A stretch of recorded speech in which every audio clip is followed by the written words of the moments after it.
Chemical shift BSc fourth semester chemistry का एक most important topic है यार। वो टॉपिक पढ़ो ना जो हर साल पेपर में आते हैं। वैसे ही एक टॉपिक में पढ़ाने वाला हूँ आपको, केमिकल शिफ्ट एक मोस्ट इंपॉर्टेंट टॉपिक है जो हर साल पेपर में आता है। तो ऐसे ऐसे टॉपिक तैयार करो जो हर साल पेपर में आते हैं। चैप्टर 6 है एनएमआर स्पेक्ट्रोस्कोपी का एक मोस्ट इंपॉर्टेंट टॉपिक है केमिकल शिफ्ट। डाल देता हूँ मैं हेडिंग। क्या हेडिंग है हमारा? Chemical shift.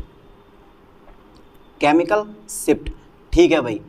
चलो सर ठीक है, केमिकल शिफ्ट को हम हिंदी में क्या बोलते हैं पता तो चले कि यार हिंदी में बोलते क्या है इसको? भाई हिंदी में बोलते हैं इसको रासायनिक, ठीक है भाई, रासायनिक विस्थापन बोल दिया। चलो मैंने रासायनिक विस्थापन, या बोलते हैं रासायनिक स्थानांतरण। केमिकल शिफ्ट को हिंदी में रासायनिक विस्थापन या रासायनिक स्थानांतरण कहते हैं। यार इस केमिकल शिफ्ट एक डिफिकल्ट टॉपिक है, इसको इजी बनाना है ना तो आपको पहले ना एनएमआर स्पेक्ट्रम पढ़ लेना थोड़ा सा। देखो मैं एनएमआर स्पेक्ट्रम बना रहा हूँ, अगर ये एनएमआर स्पेक्ट्रम आपको समझ में आ गया, ठीक है, ये एनएमआर स्पेक्ट्रम अगर आपको समझ में आ गया तो आई होप कि ये टॉपिक आपके लिए बच्चों वाला है, बिल्कुल नन्हे मुन्ने बच्चों वाला कक्षा 5 का टॉपिक बन जाएगा। यहाँ जो मेरे पास डेल का मान आगा बेटे वो 0 आगा। बताता हूँ अभी डेल क्या है। 1 2 3 4 5 6 7 8 9 और एक ही हो गया मेरे पास 10, ठीक है। ध्यान देना, अब जो मेरे पास पीक बनाई है ना मैंने, ये देख रहे हो यार क्या चीज़ है ये? सर तो बता रहे थे बच्चों वाली चीज़ है, लेकिन ये तो बहुत बड़ी चीज़ निकली है भाई। चलो अभी देखते हैं क्या चीज़ है। ये 1 हो जाएगा, ये 2 हो जाएगा, ये 3, ये 4, ये 5 होगा, ये 6 होगा, ये 7 होगा, 8 होगा, 9 होगा और मेरे पास ये 10 हो जाएगा, ठीक है। हाँ सही है, 6 हो गया, 7 हो गया, 8 हो गया, 9 हो गया और ये हमारे पास कितना हो गया बेटे? 10 हो गया, ठीक है। ये जो मेरे पास पीक दिखाई दे रही है ना, ये है पीक ऑफ टीएमएस। टीएमएस भाई बिल्कुल इजी कर दूंगा यार आपके लिए, बस वीडियो पर फोकस बनाए रखना, ठीक है। और ये है peak of sample. Peak of sample, peak of sample proton या पीक ऑफ सैंपल बोल दिया मैंने खाली, ठीक है। पीक का मतलब होता है शिखर मान, ठीक है। ये होता है शिखर यानी कि टीएमएस का शिखर और यह है सैंपल का शिखर। अब बात ये आती है यार ये टीएमएस क्या है?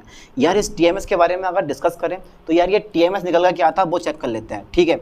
बताओ सर जरा ये टीएमएस क्या होता है? तो देखो बेटे जरा ध्यान से, ये टीएमएस जो होता है ना इसकी फुल फॉर्म होती है टेट्रामेथिलसिलोन। क्या होती है? टेट्रामेथिलसिलोन। क्या है ये? इसको बोलता हूँ मैं टेट्रा, ठीक है, मैथिल, ठीक है, सिलोन, टेट्रामेथिक सिलोन या सिलेन बोल दिया मैंने, चलो टेट्रामेथिक सिलेन, ठीक है। इसकी फुल फॉर्म क्या है? टेट्रामेथिल सिलेन, ठीक है। एक कंपाउंड होता है, ये भी ऐसे नहीं है कि यार पता नहीं क्या चीज़ है। इसमें खास बात तो ये होती है, इसमें एक जैसे प्रोटॉन होते हैं, एक जैसे प्रोटॉन होते हैं, ध्यान देना, एक जैसे प्रोटॉन होते हैं। ओके सर, एक जैसे प्रोटॉन होते हैं, ठीक है। दूसरा पॉइंट इसमें खास बात ये होती है कि इसकी इलेक्ट्रोनेगेटिविटी कम होती है। इलेक्ट्रोनेगेटिविटी कैसी होती है बेटे? कम होती है, यानी कि इलेक्ट्रोनेगेटिविटी को हिंदी में कहते हैं विद्युत ऋणात्मकता। यार बस समझते रहना इस चीज़ को, इलेक्ट्रोनेगेटिविटी कम होती है। दूसरा पॉइंट ये आता है जिस चीज़ की या जिस एलिमेंट की इलेक्ट्रोनेगेटिविटी कम होती है, ठीक है, उसका डीसिल्डिंग इफेक्ट भी तुम्हारे पास कैसा होता है? कम होता है। ध्यान देना, इसका डीसिल्डिंग इफेक्ट कैसा होता है बेटे? कम होता है। डीसिल्डिंग इफेक्ट कैसा होगा इसका? कम होगा। डीसिल्डिंग इफेक्ट कैसा होगा? कम होगा, ठीक है सर। इसका डीसिल्डिंग इफेक्ट कम हो गया। हाँ यार, जब डीसिल्डिंग इफेक्ट कम हो गया तो केमिकल शिफ्ट की वैल्यू कितनी आई है मेरे लिए? मैं टीएमएस के लिए केमिकल शिफ्ट की वैल्यू कितनी है? 0 है, ठीक है। केमिकल शिफ्ट की वैल्यू 0 है। केमिकल शिफ्ट को हम डेल्टा से दर्शाते हैं, लेकिन अभी मैंने परिभाषा लिखवाई नहीं है, फिलहाल इतना याद कर लो, केमिकल शिफ्ट को हम डेल्टा से दर्शाते हैं, ओके। और जो डेल्टा का मान है वो लगातार बढ़ता जा रहा है इधर को, किस फॉर्म में? पीपीएम के रूप में, पीपीएम के रूप में। अगर केमिकल शिफ्ट की वैल्यू डाउन है, केमिकल शिफ्ट की वैल्यू कम है, देख रहे हो ना, तो हमारा होगा अपफील्ड। बेटे इस पर ध्यान दो जरा से करके, अगर ये चीज़ समझ में आ गई तो पूरा केमिकल शिफ्ट तुम्हारे दिमाग में होगा। और जो मेरे पास, अगर मेरे पास वैल्यू केमिकल शिफ्ट, डेल्टा क्या है? केमिकल शिफ्ट है, और इस डेल्टा केमिकल शिफ्ट की वैल्यू अगर थोड़ी ज़्यादा आती है, परिभाषा लिखवा दूंगा, डरो मत, इस केमिकल शिफ्ट की वैल्यू ज़्यादा आती है तो मेरे पास मिल जाएगा डाउनफील्ड। कौन सा मिल जाएगा मुझे? डाउनफील्ड। ये लगाओ ये साहब, क्या मिला मुझे? डाउनफील्ड। अब देखो बेटे टीएमएस, यानी कि देखो टीएमएस जो है मेरे पास टेट्रामेथिल सिलेन जो है उसकी इलेक्ट्रोनेगेटिविटी कम है, डीसिल्डिंग इफेक्ट का मान कम हो गया। डीसिल्डिंग इफेक्ट का मान इतना कम हो गया कि जो आपके पास केमिकल विस्थापन है, यानी कि केमिकल जो शिफ्ट है उसका मान 0 हो गया। केमिकल शिफ्ट का मान 0 हुआ तो ये हमें किस में मिला, जो पीक मिली हमें वो काय में मिली, अप फील्ड में मिली। पीक काय में मिली बेटा, हमें अप फील्ड में मिली। यार इतना इजी टॉपिक कर दिया मैंने आपके लिए, और क्या लोगे है भाई, और क्या लोगे, इतना इजी कर दिया। जो टीएमएस की पीक मिली मुझे काय में मिली, अप फील्ड में मिली। बस इसी लाइन पर मैं ध्यान देना, इलेक्ट्रोनेगेटिविटी कम होगी, डीसिल्डिंग इफेक्ट जो है मेरे पास ये भी कम होगा, डीसिल्डिंग इफेक्ट भी क्या हो जाएगा मेरे पास, कम हो जाएगा। फिर जो जब डीसिल्डिंग इफेक्ट कम हो जाएगा तो तुम्हारे पास जो ये केमिकल शिफ्ट है इसका मान भी कम होगा। जब केमिकल शिफ्ट का मान कम है तो जो पीक मिलेगी आपको वो मिलेगी अप फील्ड में। कहाँ मिलेगी बेटे, पीक का मिलेगी आपको अप फील्ड में मिलेगी। और जैसे जैसे केमिकल शिफ्ट का मान बढ़ता रहता है तो आप डाउन फील्ड की ओर बढ़ते रहते हो। समझ में आया था ना? ठीक है, अब देखो ये जो मेरे पास यहाँ से यानी कि पीक ऑफ सैंपल, यानी कि सैंपल का जो शिखर मान है, यानी कि सैंपल का जो शिखर है और टीएमएस का जो शिखर है, इनके बीच की जो डिस्टेंस होती है, इनके बीच की जो डिस्टेंस होती है वही होती है हमारे पास केमिकल शिफ्ट। बताओ यार, लो इनके बीच की जो डिस्टेंस होती है वो क्या होती है हमारे पास, केमिकल शिफ्ट होती है।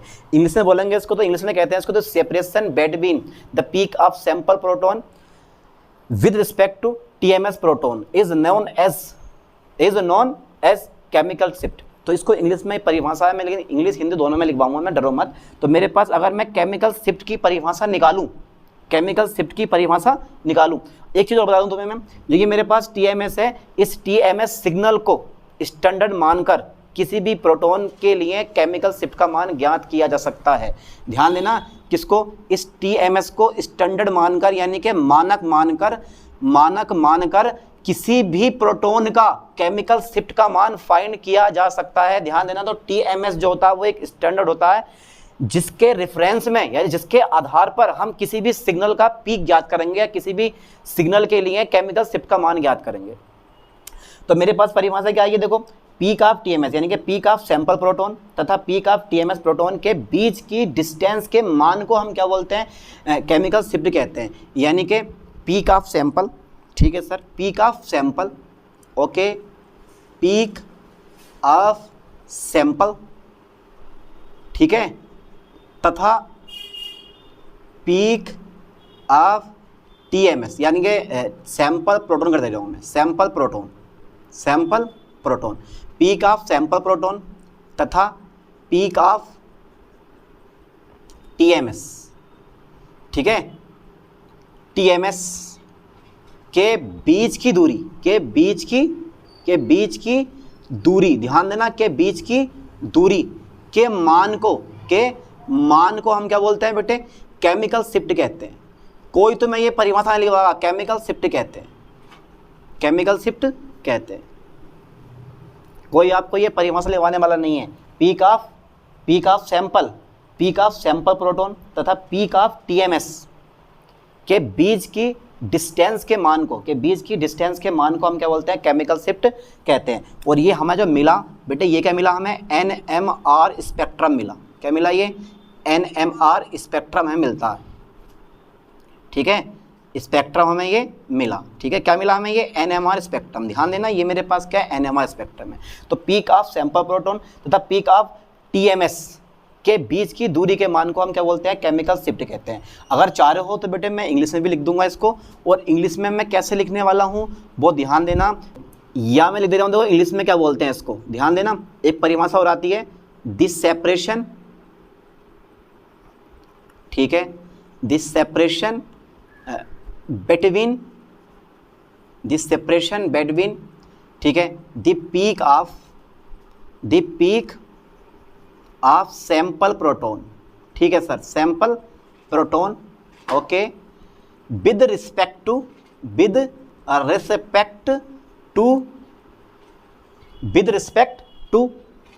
ठीक है sir, with respect to TMS trimethyl silane, TMS proton,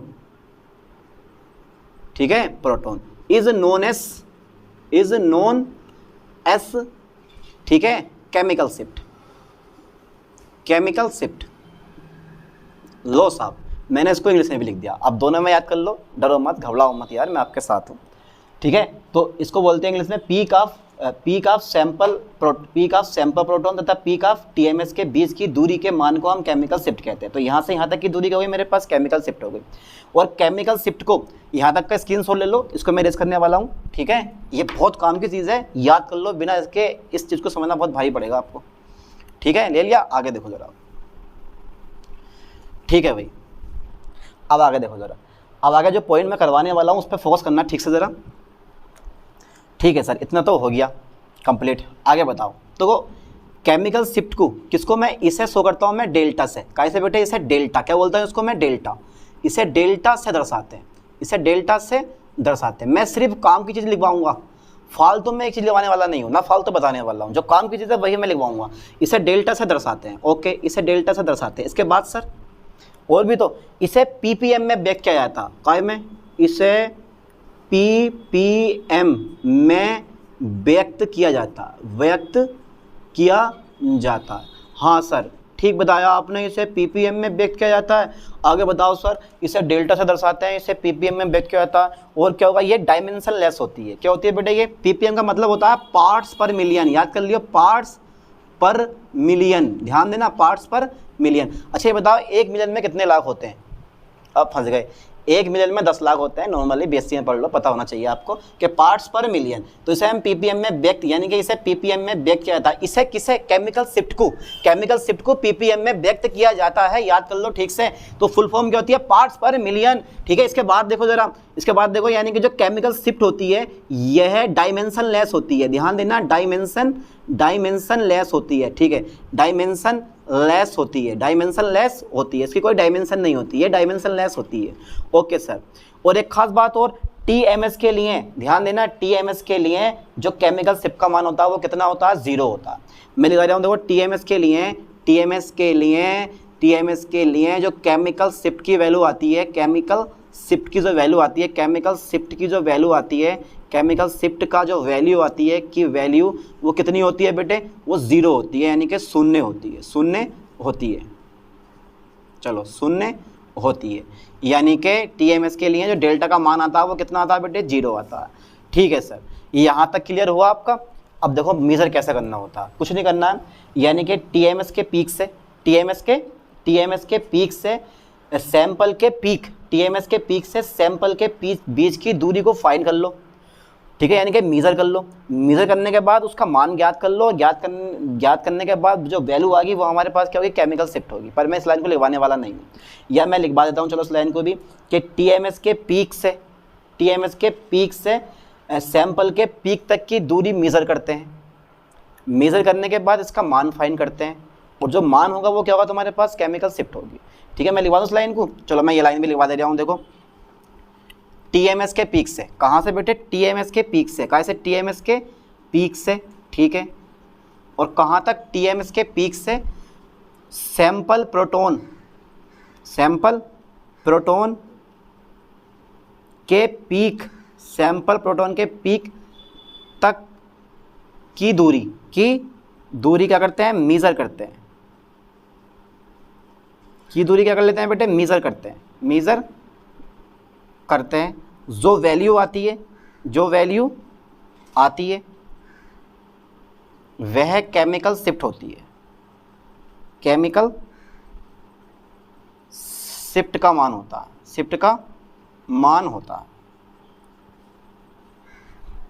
वह केमिकल शिफ्ट का मान होता है। सिंपल सा पॉइंट था, मैंने करवा दिया इस चीज़ को। अभी तो शुरुआत है केमिकल शिफ्ट की है, डरो मत, घबराओ मत, मैं आपके साथ हूँ यार। सिर्फ मैंने बताया कि इसे डेल्टा से दर्शाते हैं, इसे पीपीएम में व्यक्त किया था, पार्ट्स पर मिलियन में, और ये डायमेंशन लेस होती है। टीएमएस के लिए केमिकल शिफ्ट की जो वैल्यू आती है वो 0 होती है। और टीएमएस के प्रोटॉन से सैंपल के प्रोटॉन, यानी कि टीएमएस के पीक से सैंपल प्रोटॉन के पीक तक की दूरी मेज़र करते हैं, जो वैल्यू आती है वह केमिकल शिफ्ट का मान होता है।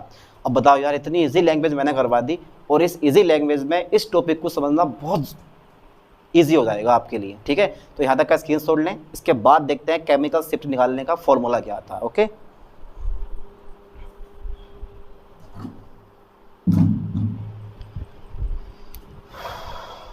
केमिकल शिफ्ट का फॉर्मूला चेक कर लेते हैं हम, क्या फॉर्मूला आएगा। तो केमिकल शिफ्ट को निम्न सूत्र द्वारा ज्ञात किया जाता है, केमिकल शिफ्ट को, ठीक है, निम्न सूत्र द्वारा ज्ञात किया जाता है, निम्न ठीक है, सूत्र द्वारा, ठीक है, ज्ञात किया जाता है, ज्ञात किया जाता है। हाँ सर बताओ ज़रा क्या सूत्र होता है? भाई सूत्र यार छोटा सा फॉर्मूला होता है बच्चों वाला, और वो होता है केमिकल शिफ्ट डेल्टा बराबर, मैं यहाँ से लिख रहा हूँ थोड़ा बड़ा करके, डेल्टा बराबर, तो डेल्टा बराबर लगा यानी कि फ्रीक्वेंसी ऑफ, फ्रीक्वेंसी यानी कि फ्रीक्वेंसी ऑफ, पूरी फुल फॉर्म लिखना आप, फ्रीक्वेंसी ऑफ सैंपल, ठीक है, minus frequency of TMS upon frequency of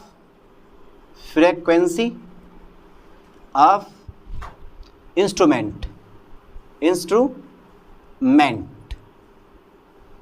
frequency of instrument multiple 10⁻⁶, और कायम आ गया बेटे ये पीपीएम में फाइन हो जाएगा तुम्हारे पास। किसका मान? इस डेल्टा का मान कायम आ जाएगा, ये पीपीएम में फाइन हो जाएगा।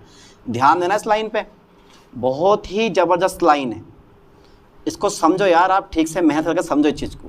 Frequency of sample minus frequency of TMS upon frequency of instrument multiple 10⁻⁶ ppm, यानी कि केमिकल शिफ्ट को हमें ले सकता हूँ न्यू क्या है? आवृत्ति, किसकी आवृत्ति? सैंपल की, काय की भाई?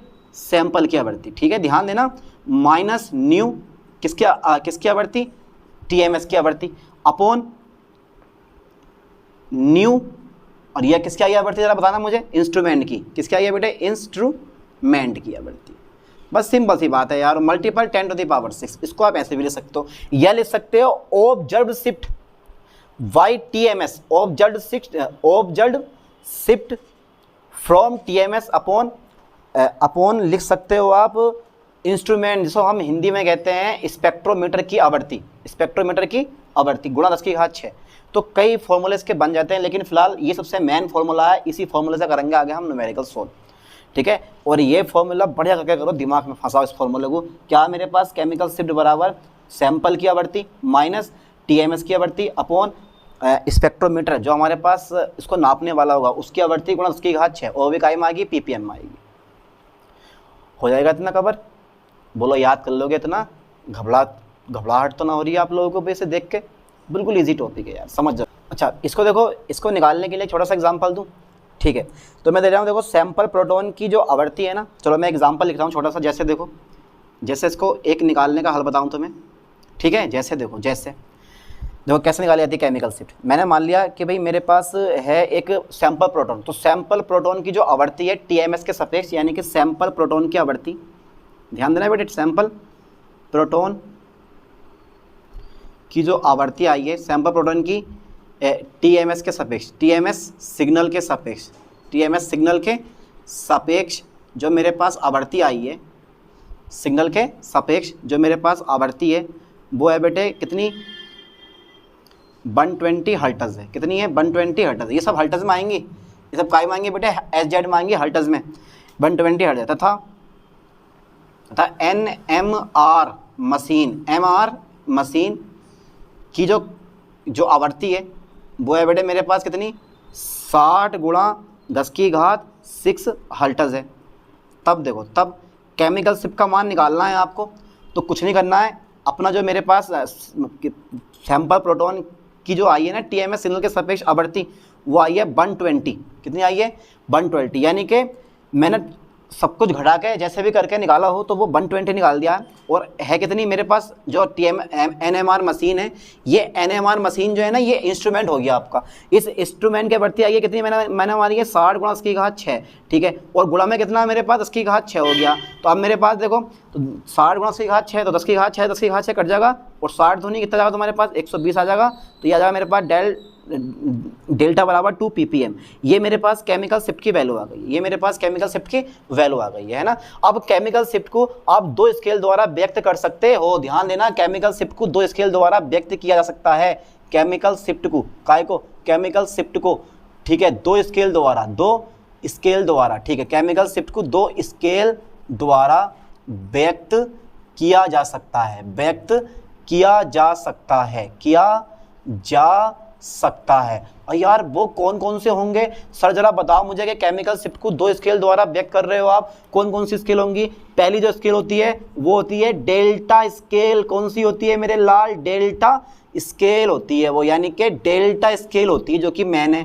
दूसरी होती है टो स्केल, कौन सी होती है? टो, टो मतलब TAU, ठीक है, टो स्केल होती है, टो स्केल यानी कि इसको बोलते हैं हम टो, ठीक है, यानी डेल्टा स्केल। और दूसरी होती है मेरे पास कौन से? Tau scale. ध्यान देना, दो स्केल हो गई, एक डेल्टा स्केल और एक होती है टो स्केल। अब आप जानते हो मैं एक कनेक्शन प्रूव करवाऊँ आपको छोटा सा, और वो कनेक्शन मेरे पास ये है कि अगर मैं निकालूंगा यहाँ से इसके द्वारा तो केमिकल शिफ्ट की वैल्यू निकालूंगा मैं इसके द्वारा, तो केमिकल शिफ्ट की वैल्यू अगर मैं फाइंड करूंगा तो केमिकल शिफ्ट की जो वैल्यू आएगी मेरे पास वो आएगी बेटे, डेल्टा का मान मैं निकाल रहा हूँ तो मेरे पास आएगा यहाँ डेल्टा न्यू अपॉन, ध्यान देना, डेल्टा न्यू, और ये आएगा साइकिल पर सेकंड में, काय में आएगा? साइकिल पर सेकंड में। ध्यान देना, ये जो मेरे पास आवृत्ति आएगी, न्यू बोलते हैं इसको, न्यू, न्यू क्या आवृत्ति है, तो काय में आएगी? साइकिल पर सेकंड में आएगी ये, और अपॉन आ जाएगी रेडियो तरंगों की आवृत्ति, रेडियो तरंगों की आवृत्ति। ध्यान देना, रेडियो तरंगों की आवृत्ति, ठीक है भाई, रेडियो तरंगों की आवृत्ति आ जाएगी, ठीक है सर, आगे बताओ। और गुणा आ जाएगा 10 की घात 6, कितना आ जाएगा? गुणा 10 की घात 6। इसका मतलब ये हुआ कि जो टो होता है मेरे पास, इन दोनों में कनेक्शन होता है, टो बराबर 10 माइनस के, ठीक है, डेल्टा, टो बराबर 10 माइनस के डेल्टा, ये कनेक्शन होता है, टो बराबर 10 माइनस के डेल्टा। ध्यान देना, अगर आपको डेल्टा का मान फाइंड हो गया तो अगर आपको टो का मान निकालना है तो क्या करोगे आप? टो में से वो, और ये जो डेल्टा न्यू है ना, ये देख रहे हो ना, डेल्टा न्यू, डेल्टा न्यू क्या? साइकिल पर सेकंड में, जैसे हर्ट्ज भी कहते हैं, कोई दिक्कत नहीं है, साइकिल पर सेकंड या हर्ट्ज दोनों चीजें सेम होती हैं, हर्ट्ज को हम साइकिल पर सेकंड कहते हैं। तो जो तुम्हारे पास निकाला मैंने न्यू, यानी कि frequency of sample minus frequency of TMS, तो ये जो तुम्हारे पास इन दोनों का अंतर है, ये क्या तुम्हारे पास? Delta nu. तो मैंने शॉर्ट में लिख दिया डेल्टा न्यू, क्योंकि बार बार इतना बड़ा हम लिखेंगे नहीं, तो डेल्टा न्यू काय में लिया मैंने? साइकिल पर सेकंड में, फुल फॉर्म क्या? साइकिल पर सेकंड अपॉन रेडियो तरंगों की आवृत्ति गुणा 6 काय में आ जाएगा मेरे पास? ये PB में आ जाएगा। अब टो और डेल्टा में कनेक्शन क्या होता है? टो बराबर डेल्टा माइनस, टो बराबर 10 माइनस डेल्टा। ध्यान देना, अब देखो जरा, अब जो मेरे पास ये डेल्टा स्केल आती है ना, इसमें क्या होता है? देखो मैं पहले दो स्केल बना दूं तुम्हें, स्केल बन जाएगी तो आप समझ जाओगे इस चीज को। तो ऊपर मेरे पास होता है देखो TMS, नीचे मेरे पास होता है डेल्टा, ऊपर क्या है बेटे? ऊपर मेरे पास है टो, ठीक है, और यहाँ मेरे पास कितना है? डेल्टा, तो ये मेरे पास क्या है? TMS है। अब डेल्टा के लिए जो मेरे पास TMS के लिए डेल्टा का मान आता है वो कितना आता है? 0 आता है, लेकिन टो का मान कितना आता है? 10 आता है। विशेष तौर पे ध्यान देना, कोई टॉपिक छोड़ेगा नहीं, तो टो का मान कितना आता है मेरे पास? 10 आता है, और डेल्टा का मान कितना आता है मेरे पास? 0 आता है। अब इस चीज़ पर फोकस करो, बड़ा होगा, 0 के बाद 1 आएगा, फिर 2 आएगा, फिर 3 आएगा, फिर 4 आएगा, फिर 5 आएगा, फिर 6 आएगा, फिर 7 आएगा, फिर 8, फिर 9, ऐसे मेरे पास कितना आ जाएगा बेटे? 10 आ जाएगा, ठीक है। इसमें चलती है कहानी 10 से कर देगा मैं 9, फिर 8, उल्टा चलते हैं, फिर 7, फिर 6, फिर 5, फिर 4, ठीक है, वो 6 आ जाएगा मेरे पास, 5 के बाद 4 आएगा, फिर मेरे पास कितना आएगा? फिर मेरे पास आएगा बेटे इस पॉइंट पे 3 आ जाएगा, फिर मेरे पास आ जाएगा कितना? 2 आ जाएगा, फिर मेरे पास 1 आ जाएगा, और फिर मेरे पास कितना आ जाएगा? 0 आ जाएगा। ध्यान देना, ये होती है, तो ये टो स्केल है और ये मेरे पास डेल्टा। कहने का मतलब ये है कि TMS सिग्नल के लिए, यानी कि टो का जो मान होता है TMS सिग्नल के लिए 10 होता है। किसका मान? पहला पॉइंट लिखवा रहा हूँ मैं, टो का मान जो होता है TMS सिग्नल के लिए, TMS सिग्नल के लिए, ठीक है, TMS सिग्नल के लिए कितना होता है बेटे? 10 होता है। कितना होता है? 10 होता है। ध्यान देना, कितना होता है? 10 होता है। और डेल्टा का जो मान होता है, डेल्टा का मान किसके लिए? TMS सिग्नल के लिए, TMS सिग्नल के लिए 0 होता है, 0 होता है। ये दो स्केल होती हैं, और इन दो स्केल के द्वारा हम क्या करते हैं? बैक कर देते हैं। तो अगर मैं टो स्केल लूँगा तो टो बराबर कितना है मेरे पास? 10 है। टो बराबर कितना है मेरे पास? 10 है। कोई टॉपिक छोड़ेगा नहीं, बड़ा इजी टॉपिक है। टो बराबर कितना है मेरे पास बेटे? 10 है, यानी कि TMS सिग्नल के लिए टो का मान कितना आता है? 10 आता है। और जो तुम्हारे पास डेल्टा है उसका मान कितना आता है तुम्हारे पास? 0 आता है। अब 0 से बढ़ा दो, 1 2 3 4 5 6 7 8 9 10 तक इधर घटाते रहेंगे हम, ठीक है। तो टो का मान TMS सिग्नल के लिए 10 होता है और डेल्टा का मान TMS सिग्नल के लिए 0 होता है। अब इन दोनों स्केल के द्वारा आप केमिकल शिफ्ट का मान फाइंड कर सकते हो। और कनेक्शन दोनों में क्या होता है? टाउ बराबर 10 माइनस के डेल्टा। आई होप कि ये टॉपिक आपको समझ में आ रहा होगा। अब केमिकल शिफ्ट हमारी पूरी हो गई, यहीं तक हमारे पास केमिकल शिफ्ट क्या है? पूरी हो गई है। अब इस केमिकल शिफ्ट के पे कौन कौन से फैक्टर इफेक्ट डालते हैं वो चेक कर लेते हैं। तब तक यहाँ तक का स्क्रीनशॉट ले लो। अब आता है factor affecting of chemical shift. ध्यान देना, factor affecting of chemical shift, wow क्या टॉपिक आ गया। फैक्टर इफेक्टिंग, ध्यान देना, factor affecting of chemical shift, chemical shift, ठीक है। ध्यान दो बेटे जरा बोर्ड पे, factor affecting of chemical shift, यानी कि केमिकल शिफ्ट को प्रभावित करने वाले कारक, इंग्लिश में बोलते हैं इसको केमिकल शिफ्ट को प्रभावित करने वाले कारक। तो यार इंग्लिश पढ़ लो, यानी कि बीएससी में हो तो इंग्लिश पढ़नी बड़ी ज़रूरी है, क्योंकि आगे सब कुछ इंग्लिश में ही है, इसलिए ध्यान दो उस लाइन पे, factor affecting of chemical shift. ठीक है, तो पहला नंबर लूँगा मैं विद्युत ऋणात्मकता का, यानी कि केमिकल शिफ्ट पर, किस पर, केमिकल शिफ्ट पर। ठीक है, केमिकल शिफ्ट पर ध्यान देना बेटे, केमिकल शिफ्ट पर विद्युत ऋणात्मकता का प्रभाव, विद्युत ऋणात्मकता का प्रभाव, बहुत बढ़िया, विद्युत ऋणात्मकता का प्रभाव किस पर, केमिकल शिफ्ट पर विद्युत ऋणात्मकता का प्रभाव। बेटे ज़रा इसको समझने के लिए ना बड़ा दिमाग लगाना पड़ेगा, पर घबराओ मत, मैं आपके साथ हूँ। देखो 2 पॉइंट होंगे, अगर मेरे पास इलेक्ट्रोनिगेटिविटी कम है, ध्यान देना, अगर ये समझ गए तो आप सब कुछ समझ जाओगे। अगर मेरे पास इलेक्ट्रोनिगेटिविटी कम है, यानी कि इलेक्ट्रोनिगेटिविटी कम है, यानी कि विद्युत ऋणात्मकता कम है, तो जब इलेक्ट्रोनिगेटिविटी कम है तो इससे क्या होगा, इससे जो तुम्हारे पास एटम का, किसी भी परमाणु का या हाइड्रोजन एटम का, मैंने मान लिया चलो हाइड्रोजन एटम का, किसका, हाइड्रोजन एटम का डीशिल्डिंग इफेक्ट भी कम होगा। क्या होगा, डीशिल्डिंग इफेक्ट भी कम होगा। लो साहब, डीशिल्डिंग, ठीक है, डीशिल्डिंग इफेक्ट कैसा होगा बेटे, इफेक्ट भी क्या होगा, कम होगा, डीशिल्डिंग इफेक्ट भी कम होगा।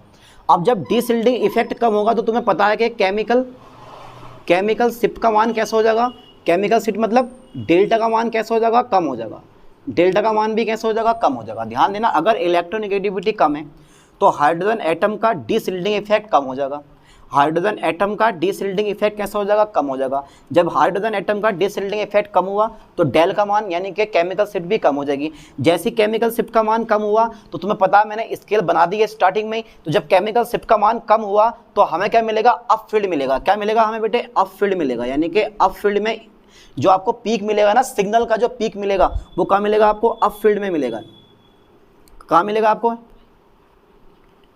FIELD, तो कहाँ मिलेगा हमें, अप फील्ड में मिलेगा। ठीक है, नहीं, जितना केमिकल शिफ्ट की वैल्यू कम होगी उतना आप अप फील्ड में जाओगे, है ना, ये मैंने पढ़ा दिया आपको पीछे। यानी कि इस टाइप से यहाँ डेल्टा का मान 0 था, 1 2 3 4, तो इधर अप फील्ड होता है, इधर मेरे पास डाउन फील्ड होता है। अगर इलेक्ट्रोनिगेटिविटी कम है तो हाइड्रोजन एटम का डीशिल्डिंग इफेक्ट कम होगा, जिससे केमिकल शिफ्ट का मान कम हो जाएगा। जब केमिकल शिफ्ट का मान कम हो जाएगा तो हमें पीक का मिलेगा, अप फील्ड में मिलेगा। कहाँ मिलेगा हमें, पीक मिलेगा अप फील्ड में। इस लाइन पे ध्यान देना, फोकस करना बढ़िया करके, अगर इस चीज़ को समझना है तो, और ना समझना तो छोड़ देना, तुम्हारी मर्जी है, पर छोड़ना नहीं है, पढ़ना है, क्योंकि आप रेगुलर पढ़ रहे हो। तो केमिकल शिफ्ट पर विद्युत ऋणात्मकता का प्रभाव कैसे पड़ने वाला वो चेक कर रहे हैं हम। तो इलेक्ट्रोनिगेटिविटी अगर कम होगी तो हाइड्रोजन एटम का डीशिल्डिंग इफेक्ट कम होगा, जिससे तुम्हारे पास केमिकल शिफ्ट कम हो जाएगी और मिलेगा हमें अप फील्ड, और पीक हमें मिलेगी काय में, अप फील्ड में। अब आपको ध्यान देना है, अगर ठीक मैं बढ़ा दूं कि इलेक्ट्रोनिगेटिविटी अगर मैं ज़्यादा कर दूं, अगर मैं इलेक्ट्रोनिगेटिविटी ज़्यादा कर दूं, क्या कर दूं मैं, इलेक्ट्रोनिगेटिविटी ज़्यादा कर दूं। ठीक है, इलेक्ट्रोनिगेटिविटी मेरे पास कैसी हो गई, अधिक हो गई। अगर यार मेरे पास इलेक्ट्रोनिगेटिविटी अधिक हो गई तो मेरे पास डीशिल्डिंग इफेक्ट कैसा हो जाएगा, ये डीशिल्डिंग इफेक्ट मेरे पास कैसा हो जाएगा, अधिक हो जाएगा। इलेक्ट्रोनिगेटिविटी अधिक हो गई तो हाइड्रोजन एटम का डीशिल्डिंग इफेक्ट अधिक हो जाएगा। जब इलेक्ट्रोनिगेटिविटी अधिक होगी तो हाइड्रोजन एटम का डीशिल्डिंग इफेक्ट अधिक हो गया, तो केमिकल शिफ्ट की वैल्यू भी कैसे हो जाएगी, मेरे पास अधिक हो जाएगी। यार केमिकल शिफ्ट की वैल्यू अधिक हो गई तो मुझे क्या मिलेगा, मैंने इधर लिखवाया डाउन फील्ड, तो क्या मिलेगा मुझे, डाउन फील्ड मिलेगा। यानी कि डाउन फील्ड में क्या मिलेगा मुझे, स्पिन मिलेगा। किसका, डाउन फील्ड में मुझे क्या मिलेगी, पीक मिल जाएगी। ध्यान देना, इस दोनों पॉइंट पर हम अगर इन दोनों पॉइंट को लेकर चले तो फैक्टर इफेक्टिंग ऑफ, यानी कि केमिकल शिफ्ट पर विद्युत ऋणात्मकता का प्रभाव क्या पड़ता है वो हम सीख जाएंगे। समझ में आया कुछ थोड़ा बहुत। चलो आगे बढ़ाता हूँ, मैं आगे बढ़ाता हूँ। मैं सबसे अधिक विद्युत ऋणात्मक हाइड्रोजन, यानी कि सबसे अधिक विद्युत ऋणात्मक परमाणु लूंगा समझाने के लिए। बहुत इजी पॉइंट है, समझ जाओगे आराम से। देखो मेरे मतलब कहने का मतलब क्या होता है, आपने पढ़ रखा हेलोजन ग्रुप। जब आप चलते हो ना हेलोजन में ऊपर से नीचे की ओर, जैसे मेरे पास मैं चल रहा हूँ, देखो मेरे पास ऐसा मान लो कि मेरे पास फ्लोरीन है, फिर मेरे पास क्लोरीन है, फिर मेरे पास ब्रोमीन है, फिर मेरे पास आयोडीन है। दिस इज मेरे पास क्या हो गए, एटम्स हो गए। यानी कि मेरे पास ये क्या होगा, तुम्हारे पास ये सब मेरे पास एटम्स है, ये वाले फ्लोरीन, क्लोरीन, ब्रोमीन, आयोडीन है। ठीक है, फ्लोरीन हो गया, क्लोरीन हो गया, ब्रोमीन हो गया, आयोडीन हो गया। ओके, अगर मैं यहाँ पे केमिकल शिफ्ट की वैल्यू फाइंड करूँ, किसकी वैल्यू फाइंड करूँ मैं, केमिकल शिफ्ट की वैल्यू फाइंड करूँ काय में, ppm में। तो ध्यान देना, तो जब फ्लोरीन की वैल्यू आती है वो आती है 4.3। ओके, क्लोरीन की वैल्यू आती है 3.1। ओके, इसकी आती है 2.7। ओके, इसकी आती है 2.2। ठीक है, क्योंकि आप जानते हो कि हेलोजन ग्रुप में जो विद्युत ऋणात्मकता होती है वो ऊपर से नीचे जाने पर घटती है, यानी कि इलेक्ट्रोनिगेटिविटी क्या होती है, कम होती है। इतना पता होना चाहिए आपको, कि जब आपको पता होना चाहिए कि भाई जब हेलोजन ग्रुप यानी कि हेलोजन परिवार में जब आप ऊपर से नीचे जाते हो तो इलेक्ट्रोनेगेटिविटी कैसी होती है, घटती है। जब इलेक्ट्रोनेगेटिविटी घटेगी तो डिसशिल्डिंग इफेक्ट का मान क्या होगा, हाइड्रोजन के डिसशिल्डिंग इफेक्ट का मान कैसा होगा, कम होगा। फिर तुम्हारे पास केमिकल शिफ्ट का मान कैसा होगा, कम होता रहेगा। केमिकल शिफ्ट का मान कम होता रहेगा तो हमें पीक जो है वो अप फील्ड में मिलती रहेगी। इस पॉइंट पे ध्यान देना है। तो इलेक्ट्रोनेगेटिविटी का क्या, घटता क्रम है, तो इसीलिए तुम्हारे पास क्या हो रही है, केमिकल शिफ्ट लगातार घटती जा रही है, लगातार घटती जा रही है। ये दिखाई दे रहा है आपको।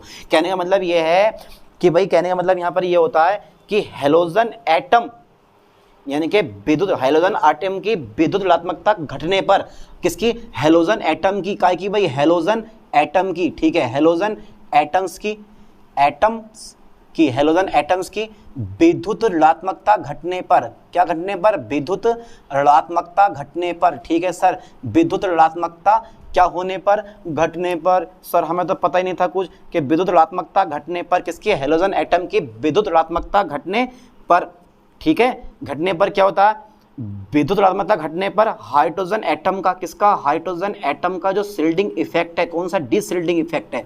मैंने शिल्डिंग इफेक्ट के बारे में बात नहीं कर रहा हूँ, कंफ्यूज हो जाओगे आप, इसलिए मैं खाली डिशिल्डिंग इफेक्ट के बारे में बात कर रहा हूँ। जो डिशिल्डिंग इफेक्ट है यानी क्या, घटने पर हाइड्रोजन एटम का डिशिल्डिंग इफेक्ट जो होता है वो कम होता है, ठीक है, कम होता है। जिससे क्या होता है कि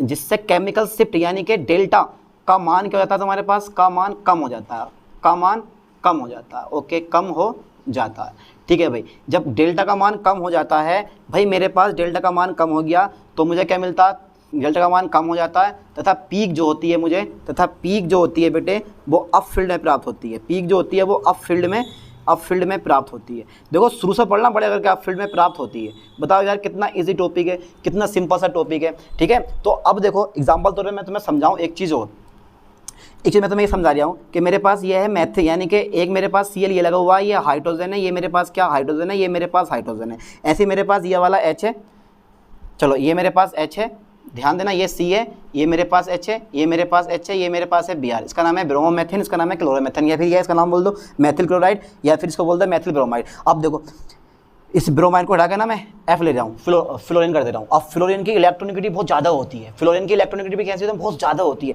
जब फ्लोरीन की इलेक्ट्रोनेगेटिविटी बहुत ज़्यादा हो गई तो क्या करेगा, ये इस कार्बन के इलेक्ट्रॉनों को अपनी ओर खींच लेगा, क्या करेगा, अपनी ओर खींच लेगा। अब जब कार्बन के इलेक्ट्रॉन इधर की ओर खींचेंगे तो ये जो हाइड्रोजन एटम के इलेक्ट्रॉन होते हैं वो भी इधर की ओर खींचना स्टार्ट हो जाते हैं, जब इधर की ओर खींचना स्टार्ट हो जाते हैं तो हाइड्रोजन का जो डिसल्टिंग इफेक्ट हो जाता है वो कैसा हो जाता है, तुम्हारे पास कम हो जाता है। हाइड्रोजन का डिसल्टिंग इफेक्ट कम हो जाता है, जैसे केमिकल शिफ्ट का मान भी तुम्हारे पास क्या हो जाता है, कम हो जाता है। अब अगर मैंने क्या कर दिया, क्लोरीन जोड़ दिया, तो क्लोरीन क्या होता है, फ्लोरीन के अकॉर्डिंग कम क्या होता है, इलेक्ट्रोनेगेटिविटी होती है, यानी कि क्लोरीन की इलेक्ट्रोनेगेटिविटी फ्लोरीन से कम होती है।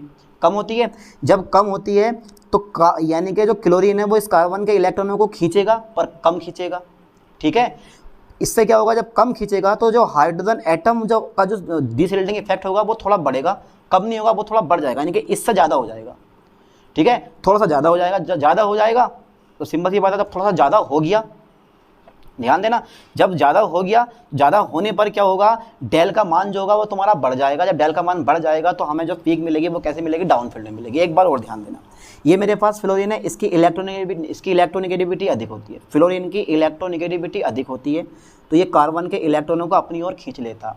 फिर हाइड्रोजन के इलेक्ट्रॉन भी इधर आ जाते हैं, जिससे हाइड्रोजन के पास इलेक्ट्रॉनों की कमी होने लगती है, यानी कि डिसल्टिंग इफेक्ट उत्पन्न हो जाता है, यानी कि डिसल्टिंग इफेक्ट इसका कम हो जाता है। जब डिसल्टिंग इफेक्ट कम हो जाएगा तो जो तुम्हारे पास केमिकल शिफ्ट है उसका मान भी कम हो जाएगा और पीक हमें अप फील्ड में मिलेगी। अब आ गए हम क्लोरीन पे, क्लोरीन की इलेक्ट्रोनेगेटिविटी थोड़ी बढ़ गई, जब थोड़ी बढ़ गई तो जो हाइड्रोजन का जो डिसल्टिंग इफेक्ट है वो भी थोड़ा सा बढ़ जाएगा। जब थोड़ा सा बढ़ जाएगा तो डेल्टा का मान भी क्या होगा, वो भी थोड़ा सा बढ़ जाएगा, तो हमें जो पीक मिलेगी वो डाउन फील्ड की ओर मिलेगी। ये कहानी होती है इसमें पूरी। ऐसी जितनी भी तुम Cl Br लगाते रहो, I लगाते रहो, ठीक है नहीं, डिसल्टिंग इफेक्ट का मान लगातार बढ़ता जाएगा, ऐसा होता है कहानी इसमें। समझो चीज़ को, तो इस चीज़ को समझो ध्यान से। यहाँ पे जो पॉइंट मेरे पास आया है वो पॉइंट यही आया है कि अगर मेरे पास इलेक्ट्रोनेगेटिविटी कम होगी तो जो मेरे पास केमिकल शिफ्ट है वो भी कम होगी। जब केमिकल शिफ्ट कम होगी तो पीक जो है मुझे अप फील्ड में प्राप्त होगी, है ना। अब एक चीज़ और है, देखो, अगर मैं डिस्टेंस बढ़ा दूँ, यानी कि हेलोजन एटम और हाइड्रोजन एटम, इस हेलोजन एटम और हाइड्रोजन एटम की डिस्टेंस बढ़ा दूँ तो इलेक्ट्रोनेगेटिव पे क्या इफेक्ट पड़ेगा, इलेक्ट्रोनेगेटिविटी कम हो जाएगी। जब इलेक्ट्रोनेगेटिविटी कम हो जाएगी तो केमिकल शिफ्ट का मान कम हो जाएगा। ध्यान देना, एक तो पॉइंट मेरे पास ये हो गया, ठीक है भाई, काय में फैक्टर इफेक्टिंग में एक पॉइंट मेरे पास ये हो गया। अगर मैं सेकंड पॉइंट की बात करूं तो बेटे सेकंड पॉइंट बड़ा इजी पॉइंट है। इस सेकंड पॉइंट में विशेष तौर पर ध्यान देना। देखो हेलोजन एटम, कौन सा एटम, हेलोजन एटम, ठीक है, हेलोजन एटम तथा हाइड्रोजन एटम, हाइड्रोजन एटम के बीच की दूरी बढ़ने पर, के बीच की दूरी बढ़ने पर, ठीक है, ध्यान देना, हेलोजन एटम तथा हाइड्रोजन एटम के बीच की दूरी बढ़ने पर इलेक्ट्रोनेगेटिविटी कम हो जाती है, कम हो जाती है। जब इलेक्ट्रोनेगेटिविटी कम हो गई बेटे, ध्यान देना जरा, हाइड्रोजन, हेलोजन एटम और हाइड्रोजन एटम के बीच की दूरी, बीच की दूरी बढ़ने पर, बीच की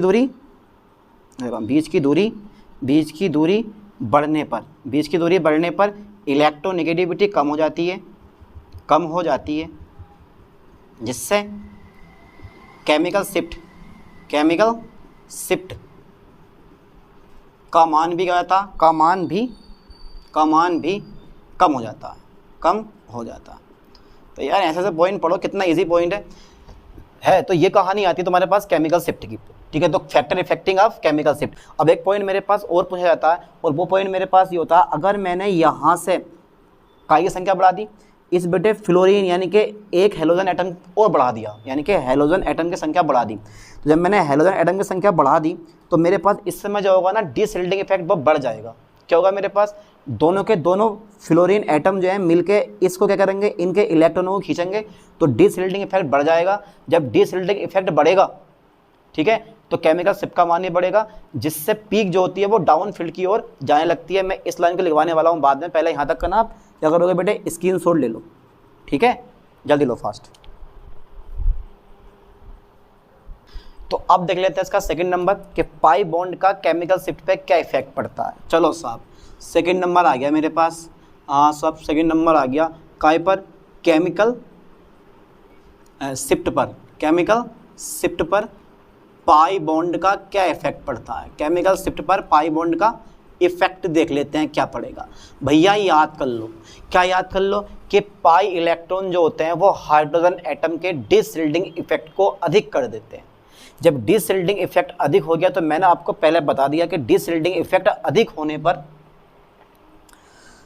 जो केमिकल शिफ्ट है उसका मान अधिक हो जाता है। अब जैसे केमिकल शिफ्ट का मान अधिक हुआ तो जो पीक होती है वो डाउन फील्ड में प्राप्त होती है। ध्यान देना, यानी कि पाई इलेक्ट्रॉन जो होते हैं, कौन से इलेक्ट्रॉन होते हैं, पाई इलेक्ट्रॉन जो होते हैं, पाई इलेक्ट्रॉन हाइड्रोजन एटम के, ठीक है, हाइड्रोजन एटम के, पाई इलेक्ट्रॉन हाइड्रोजन एटम के शिल्डिंग इफेक्ट को, यानी कि डीशिल्डिंग इफेक्ट को, ध्यान देना, डीशिल्डिंग इफेक्ट को क्या कर देते हैं बेटे, ये बढ़ा देते हैं, डीशिल्डिंग इफेक्ट को बढ़ा देते हैं। हाँ सर, डीशिल्डिंग इफेक्ट को बढ़ा देते हैं। लो साहब बढ़ा दिया, या फिर मैं डीशिल्डिंग इफेक्ट को अधिक कर देते हैं, डीशिल्डिंग इफेक्ट को अधिक कर देते हैं, ठीक है सर, अधिक कर देते हैं, अधिक कर दिया। अब क्या होगा सर, बताओ ज़रा आगे, अब क्या होगा, केमिकल शिफ्ट का मान बढ़ जाता है, सिंपल सी बात है। केमिकल शिफ्ट का मान क्या होगा, केमिकल शिफ्ट का मान बढ़ जाएगा, ठीक है। केमिकल शिफ्ट का मान जो होता है ना, यानी कि वैल्यू जो होती है, केमिकल शिफ्ट की वैल्यू बढ़ जाती है, बढ़ जा गई, जिससे क्या होता है, बढ़ जाती है, जिससे पीक जो होता है, पीक मतलब सिग्नल का जो पीक होगा वो कहाँ मिलता है हमें, जो पीक होगा आपका बेटे वो कहाँ मिलेगा, ज़रा मुझे बताओ। जो पीक होगा वो मिलेगा डाउन फील्ड में। कहाँ मिलता है मुझे, डाउन फील्ड में मिलता है। कहाँ मिलता है, डाउन फील्ड में प्राप्त होता है। ओके, प्राप्त होता है, ठीक है सर, बस बहुत हो गया इतना। थर्ड नंबर देखो ज़रा, हाइड्रोजन एटम का इफेक्ट, हाइड्रोजन एटम का इफेक्ट, यानी कि हाइड्रोजन एटम नहीं, हाइड्रोजन बॉन्ड का इफेक्ट, हाइड्रोजन बॉन्ड का इफेक्ट, हाइड्रोजन बॉन्ड का इफेक्ट। हाँ सर, चलो आगे बढ़ाओ, हाइड्रोजन बॉन्ड का इफेक्ट। अब देखो बात क्या आती है, अब हाइड्रोजन बॉन्ड का इफेक्ट आपको निकालना है, तो सिंपल सी बात है, अगर हाइड्रोजन एटम में हाइड्रोजन बॉन्ड बनाने की क्षमता है, तो हाइड्रोजन बॉन्ड जो होता है वो हाइड्रोजन एटम के डीशिल्डिंग इफेक्ट को बढ़ा देता है, केमिकल शिफ्ट का मान बढ़ जाता है, और जब पीक होती है वो हमें मिलेगी डाउन फील्ड में, है ना। तो हाइड्रोजन एटम जो होता है, यदि देखो, यदि हाइड्रोजन एटम में, काय में, यदि हाइड्रोजन एटम में, यदि हाइड्रोजन एटम में, ठीक है, यदि हाइड्रोजन एटम में हाइड्रोजन बॉन्ड बनाने की क्षमता है, बनाने की क्या है बेटे, क्षमता है, ठीक है, बनाने की क्षमता है, तो हाइड्रोजन एटम का जो शिल्डिंग इफेक्ट होता है कौन सा, डीशिल्डिंग इफेक्ट जो होता है, डीशिल्डिंग इफेक्ट, हाइड्रोजन एटम का डीशिल्डिंग इफेक्ट जो होता है वो बेटे कम हो जाता है, मतलब बढ़ जाता है, यानी कि अधिक हो जाता है, अधिक हो जाता है। ठीक है सर, अधिक हो गया, हाँ सर अधिक हो गया। जब डीशिल्डिंग इफेक्ट अधिक हो जाता है तो केमिकल शिफ्ट की वैल्यू कैसी हो जाएगी, जरा मुझे बताओ, केमिकल शिफ्ट का मान कैसा हो जाएगा, केमिकल शिफ्ट की जो वैल्यू है वो मेरे पास, केमिकल शिफ्ट की वैल्यू भी बढ़ जाती है, भी बढ़ जाती है। जब केमिकल शिफ्ट की वैल्यू बढ़ जाती है तो पीक जो होता है वो कहाँ मिलता है, सिग्नल का पीक, मतलब शिखर मान का मिलता है हमें सिग्नल, तो पीक जो होता है वो डाउन फील्ड यानी कि डाउन फील्ड में प्राप्त होता है, डाउन फील्ड में प्राप्त होता है। ऐसे तुम्हारे पास एक आता है देशिक प्रभाव आता है, ठीक है, और भी बहुत सारे इफेक्ट आते हैं, लेकिन मैंने 3 लिखवा दिए, काफ़ी हैं इतने। तो बहुत ही मोस्ट इंपॉर्टेंट टॉपिक है यार, इस वीडियो को आप बार बार देखना अगर समझ में ना आए तो, क्योंकि टॉपिक बड़ा डिफिकल्ट है, समझ जाओगे आराम से। ठीक है, अब ऐसे नई टॉपिक के साथ मिलते हैं नई वीडियो में। थैंक्स।